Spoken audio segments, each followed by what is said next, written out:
जय श्री कृष्णा। राधे राधे आप सभी को। जय श्री हरि। अधिक मास की सबसे पुण्यदायी एकादशी पद्मनी एकादशी कहा जाता है। इस व्रत को करने से संतान सुख, धन, सौभाग्य और भगवान विष्णु की विशेष कृपा प्राप्त होती है। आइए सुनते हैं पद्मनी एकादशी की पावन कथा। भगवान श्री कृष्ण ने धर्मराज युधिष्ठिर से कहा, हे राजन, अधिक मास के शुक्ल पक्ष की एकादशी को पद्मनी एकादशी कहा जाता है। यह समस्त पापों का नाश करने वाली, सौभाग्य, संतान, धन और मोक्ष प्रदान करने वाली महान एकादशी है। इस दिन भगवान विष्णु, माता लक्ष्मी तथा शिव पार्वती की पूजा का विशेष महत्व माना जाता है। जो भक्त श्रद्धा और नियम पूर्वक इस व्रत को करता है, उस पर भगवान की असीम कृपा होती है। श्री कृष्ण बोले, इस व्रत का महत्व प्राचीन काल में स्वयं भगवान शिव ने नारद मुनि को सुनाया था। उसी पवित्र कथा को मैं तुम्हें सुनाता हूँ। राजा कृतवीर्य उनकी चिंता त्रेता युग में महिष्मती नाम की एक भव्य नगरी थी। वहाँ कृतवीर्य नाम के पराक्रमी और धर्मात्मा राजा राज्य करते थे। उनकी कीर्ति दूर दूर तक फैली हुई थी। राज्य में सुख शांति थी, प्रजा प्रसन्न थी और धन धान्य की कोई कमी नहीं थी। राजा की अनेक रानियां थी, परंतु उन्हें संतान सुख प्राप्त नहीं होता था। यही चिंता उन्हें दिन रात दुखी रखती थी। राजा ने अनेक यज्ञ करवाए, ब्राह्मणों को दान दिए, तीर्थ यात्राएं की और देवताओं की आराधना की, लेकिन पुत्र प्राप्ति नहीं हुई। समय बीतता गया और राजा का मन निराशा से भर गया। एक दिन राजा ने अपनी प्रिय रानी पद्मा से कहा, हे देवी, बिना पुत्र के यह राज्य, वैभव और जीवन सब व्यर्थ प्रतीत होता है। अब मैं वन जाकर कठोर तपस्या करूंगा। पतिव्रता रानी बोली, स्वामी, जहाँ आप रहेंगे वही मेरा जीवन है। मैं भी आपके साथ बन जाऊंगी और तपस्या में आपका साथ दूंगी। वन में कठोर तपस्या राजा और रानी दोनों ने करने का निश्चय किया। राजमहल छोड़कर गंधमादन पर्वत पर चले गए। वहाँ उन्होंने कठोर तपस्या आरंभ की। बरसों तक वे फल फूल खाकर भगवान की आराधना करते रहे। धीरे धीरे उन्होंने अन्न त्याग दिया और केवल जल के सहारे तप करने लगे। हजारों वर्षों की तपस्या के कारण राजा का शरीर अत्यंत दुर्बल हो गया। उनकी हड्डियां दिखाई देने लगी, परंतु भगवान अभी तक प्रसन्न नहीं हुए। रानी पद्मा अपने पति की यह अवस्था देखकर अत्यंत दुखी हुई, पर उन्होंने धैर्य नहीं छोड़ा। एक दिन रानी ने सोचा कि यदि कोई महान व्रत या उपाय किया जाए तो अवश्य भगवान प्रसन्न होंगे। यह विचार करके वे महर्षि आत्रि की पत्नी महान पतिव्रता माता अनुसुईया के आश्रम में पहुंची।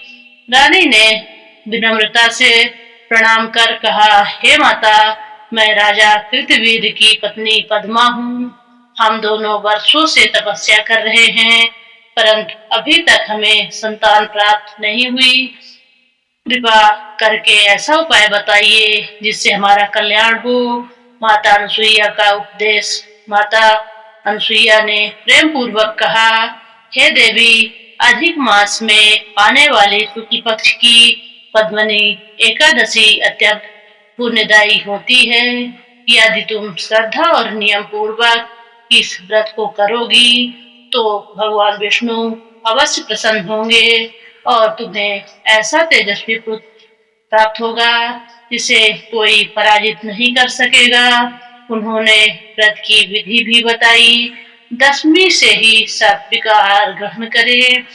एकादशी के दिन प्रातः स्नान करके भगवान विष्णु की पूजा करें। धूप, दीप, पुष्प, तुलसी दल और नैवेद्य अर्पित करें। पूरे दिन उपवास रखें और रात्रि में जागरण कर भगवान का भजन करें। द्वादशी को ब्राह्मणों को भोजन कराकर व्रत का पारण करें। रानी पद्मा ने श्रद्धा पूर्वक यह व्रत किया। उन्होंने पूरी रात भगवान विष्णु का कीर्तन और भजन किया। रानी की भक्ति और तपस्या से भगवान विष्णु अत्यंत प्रसन्न हुए। वे गरुड़ पर आरूढ़ होकर वहां प्रकट हुए। भगवान का दिव्य स्वरूप देखकर राजा और रानी आनंद से भर उठे। दोनों ने हाथ जोड़कर प्रभु को प्रणाम किया। भगवान बोले, हे राजन, हे देवी, मैं तुम्हारी भक्ति से प्रसन्न हूँ, वर मांगो।